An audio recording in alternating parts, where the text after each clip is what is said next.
I hope you had an interesting and productive 10 minutes, and now have a nice pile of words to work with. It's okay if it's a mess. In fact, that's the very definition of a first draft.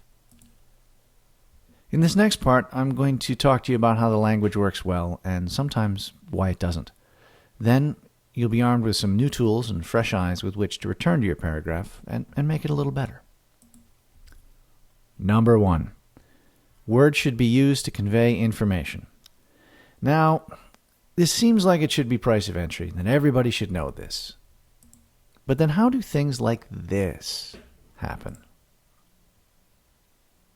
A very common misstep in organizing a strategic sourcing program often relates to the supporting infrastructure, the strategy, process, organization, and technology. What does that really say? What does it really mean? Or this one. The company's primary objective is to maximize long-term stockholder value while adhering to the laws of the jurisdictions in which it operates and at all times observing the highest ethical standards. Now, take a moment to really look at this one.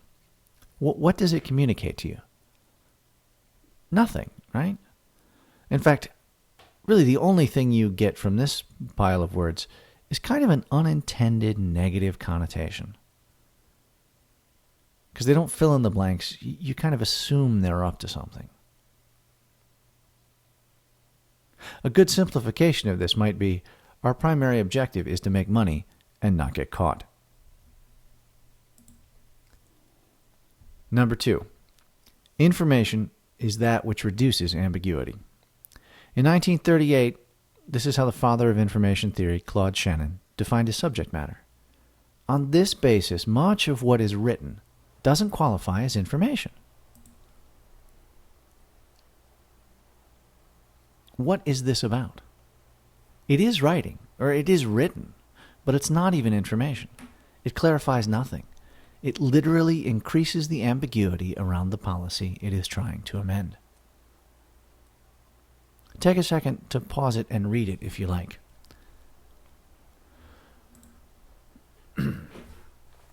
Number 3. Attention is a constrained resource. None of us have enough time, but we have even less attention. And I can know this because at the end of the day, I'm still awake, but I'm just kind of fried.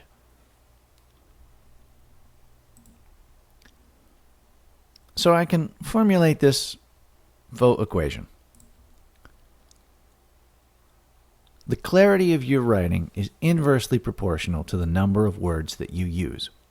The longer you take to say it, the less likely your audience is to get the message.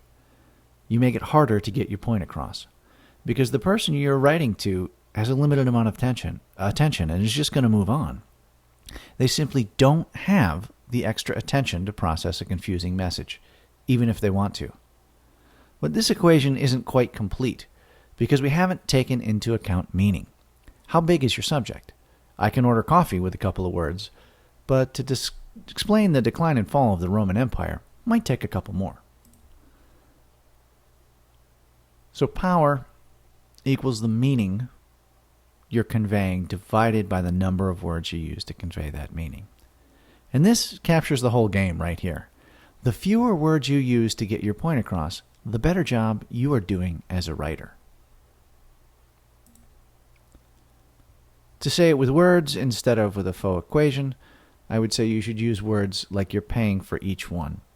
And this really captures the feeling you should have while writing and editing, unless you're independently wealthy. When you write too many words, you should feel pain, like you've spent too much money. And you should feel happy and satisfied with yourself when you manage to convey an idea with less, like you just saved a bundle on car insurance or refinanced your mortgage. Number 4. Use as few words as possible. In many ways, this is the exact opposite of what we're taught in school. The business of writing, rightly understood, is largely a matter of killing words. We're looking for ways to cut them out. Like this.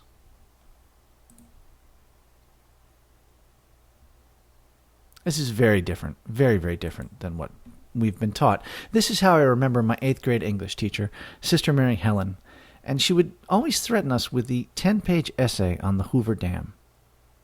And this is pretty standard, the N-page essay. I've got to write a 10-page essay. I've got to write a 20-page paper. I've got to write whatever. And if you fall short of the page length, you get a lower grade than if you reach the page length or exceed the page length. But this assignment is totally wrong-headed. You should get a higher grade for getting the job done in fewer pages. As a professional writer, I can tell you a 10-page essay on the Hoover Dam, not really a problem.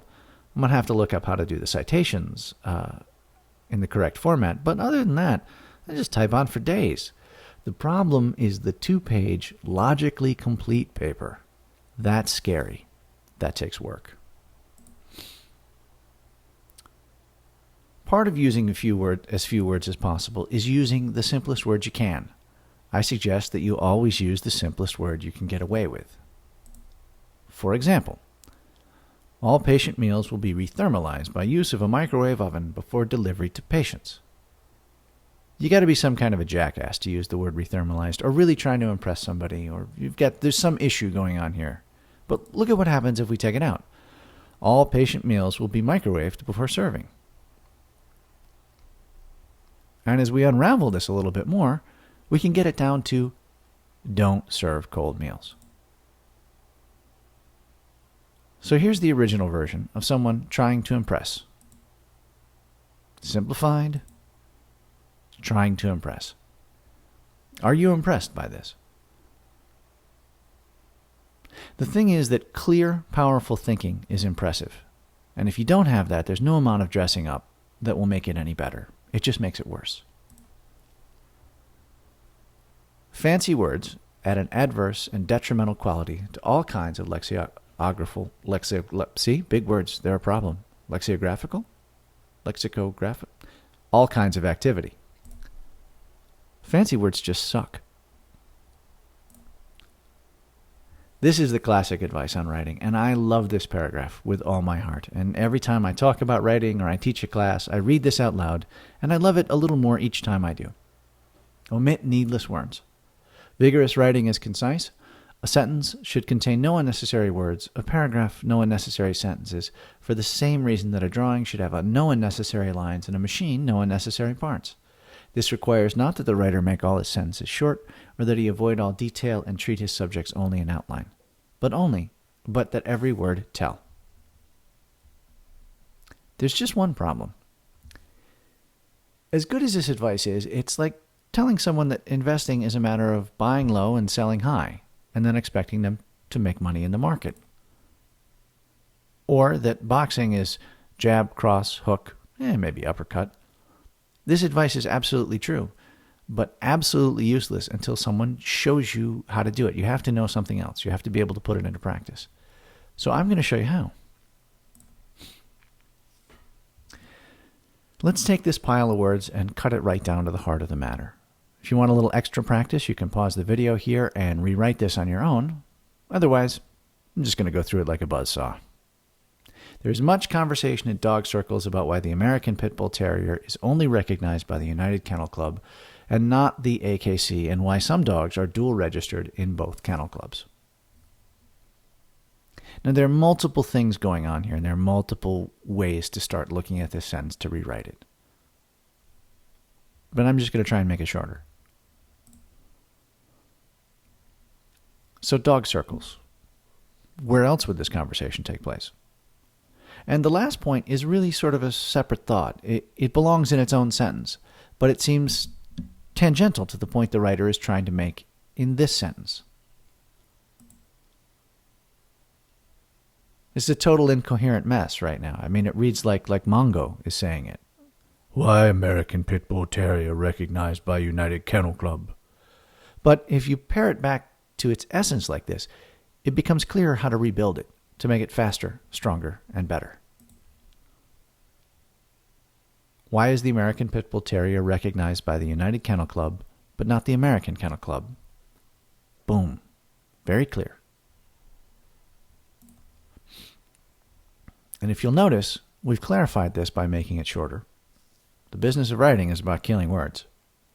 19 words versus 37 words. So any other questions or nuances of breed or classification would go in additional sentences in that paragraph. But this question seems to be a better way to begin the paragraph about that subject.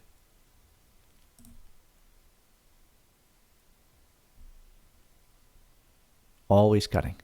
Always looking for a way to rewrite. In general, when you're looking for bad words, words that you don't need and can easily be cut out, there are also certain words that can almost always go. You can cut them out reflexively. Adverbs ending in ly. Like this one. They creep into everyone's writing. In speech, they lend a rhythm. In writing, they're really just paving stones on the road to hell. I mean, everybody does things like this in their first draft, but the important thing is to kill them before they make it to the final draft.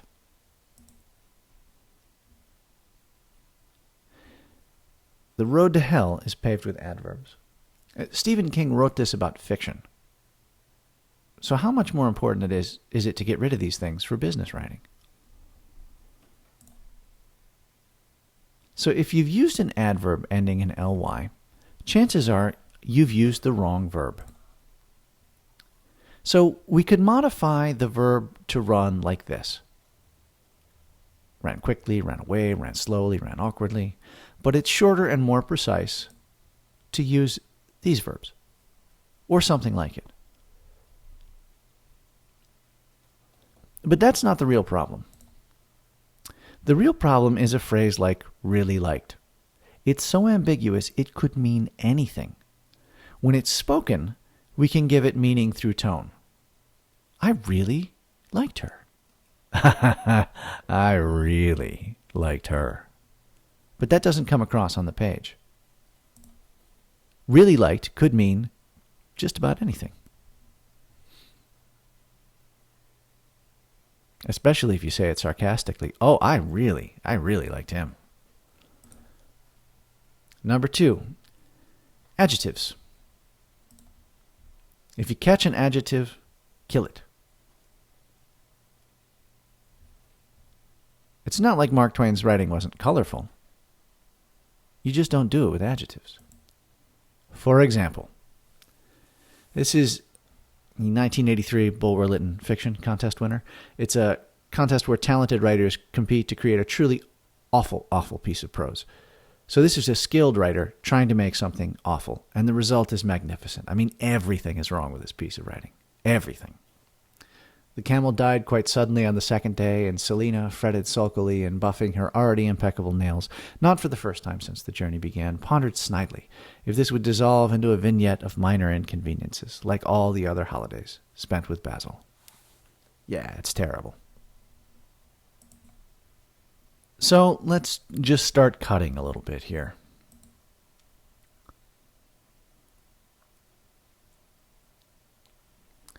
Not for the first time since the journey began is an adverbial phrase explaining how she's buffing.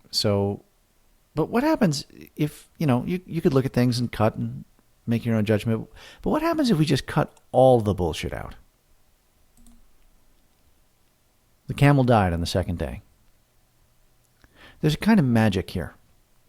You see how much more meaning and impact this simple sentence has? And if it's the right sentence for what you're trying to write, all of the connotations and all of the things that bring up are correct for the story that you're trying to tell. And it really, really calls this up. If the camel dies, right, somebody's really in trouble. I mean, it's sad that the animal dies, but it suggests that they're in the desert, and we're going to find out soon enough whether they are or not. But if the camel dies, like those things are bred for the desert. They can go for weeks, for months. How much trouble are you in? And the suggestion that it's singular. I mean, it's not like one of the camels died. It's the camel. Now you don't have a camel. Oh, it's terrible. But notice how much more power it has. Just the simple writing. So let's take another example, one that's not fiction and one that's not written to be bad, one that was just written. When looking at your model week and your sales process, you have to ask yourself how that activity is going to contribute to bringing you closer to your goals. A good sales manager would keep you from rationalizing. They would keep you honest and prevent you from putting more emphasis on activities that you like over activities that actually generate the right outcomes. As I look at it, I start to cut some of these things away.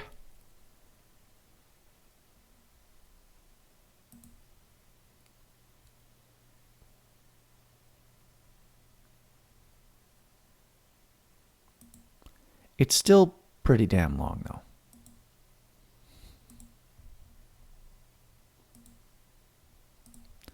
So I'll keep working on it.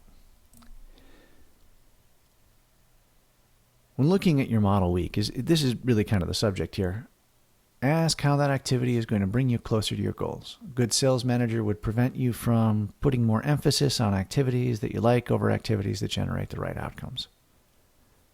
So I've highlighted these things in red because I'm going to see if I can do away with them or change them a little bit because they seem fluffy.